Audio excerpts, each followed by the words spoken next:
Sa tuwing araw ng Miyerkules o Wednesday, makikita at dagsa ang mga debutis sa lugar na ito.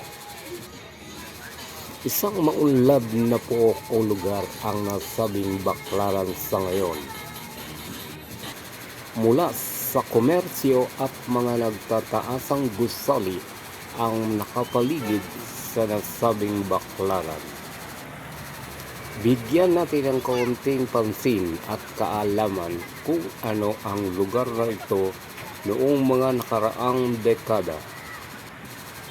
Alam niyo ba na ang simbahang ito ay itinayo noong pang taong 1932 at ang lugar na kinatayuan nito ay mismong nasa dalampasigan o harap ng malawak na karagatan ng Manila Bay.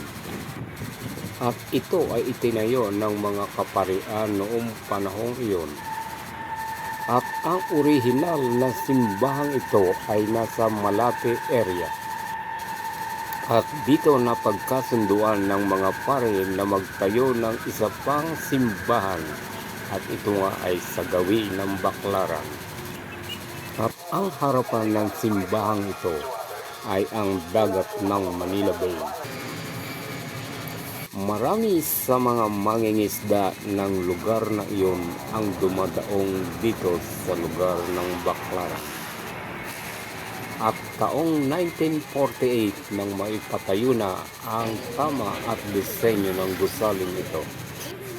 At ang una at 70 katao lamang ang dumadalo sa mga misang ito o nobina ay madaling kumalat at dumami ang mga devote ng nasabing simbahan.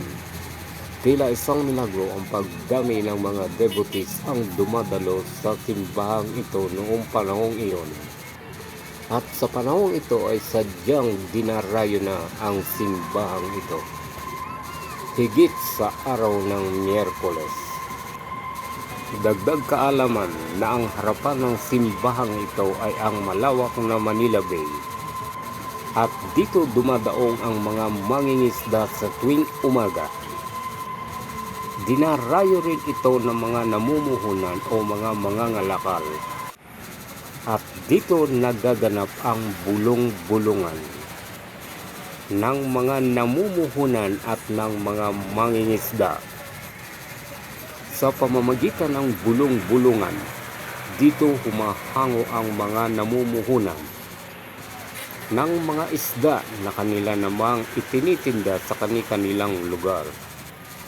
Ang bulong-bulungan ay isang uri ng tawaran. Depende ito sa mangingisda kung kanino niya ibibigay ang kanyang mga huli. At kung alam ng mangingisda, nakikita siya sa bulong na isinigawa ng namumuhunan. Dito niya ibibigay ang kanyang mga huli ng araw na iyon sa namumuhunan. Dinarayo ang lugar na ito sa may harapan ng Baklaran. Naging kalakalan na noong mga panahong iyon ang nasabing bulong-bulungan. At nung kabataan ko ay kasama na rin ako sa humahango ng mga huling isda sa nasabing lugar. Masagana pa ang mga huling isda sa nasabing Manila Bay noong mga panahong iyon. At ang ningning at ganda ng karagatan ay makikita mo ang kaanyuan nito noong mga panahong iyon. At ang kulay asul o bughaw ng dagat ay nakakaakit. At sa gawi pa ron ay mapapansin ang mga batuhan o ang breakwater. At ito ay dinarayo rin ng mga mahilig maligo sa dagat. Subalit ngayon ay tila talagang nawala na ang ganda ng Manila Bay. At ang lugar na ito sa ngayon ay isang moderno ng syudad. Hindi na rin natin maiiwasan dahil sa dami ng mga tao sa ngayon. At mabilis na pagsulong ng ating kabihasnan. Ang dating mahabang karsada o kalye ng DB Boulevard ay kaaya-aya nung mga panahong iyon. dahil ang mahabang DB Boulevard at ang dalampasigan nito ay naghanay ang mga puno ng niyog.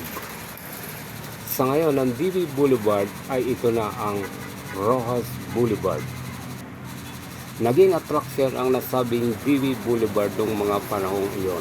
At dito makikita nila ang mga naghanay na mga bar at cocktailan, maging ang mga hotel at resort. At ang dinarayong Manila Sunset, ang paglubog ng araw sa karagatan ng Manila Bay. Sa ngayon ay dagsa ang mga nanininda o mga vendor sa kapaligiran ng Baclaran. At halos sinakop ang mga daanan sa kapaligiran ng Baclaran. Marahil ito ay temporary lamang dahil sa napapanahon ng Kapaskuhan. Marahil sinasamantala nila ang dami at dagsa ng mga taong dumarayo sa simbahan ng Baclaran. Muli sa mga susunod ko pang video upang makapagbigay ng kaunting kaalaman sa ating mga napagdaanan. Isang magandang araw at maraming salamat.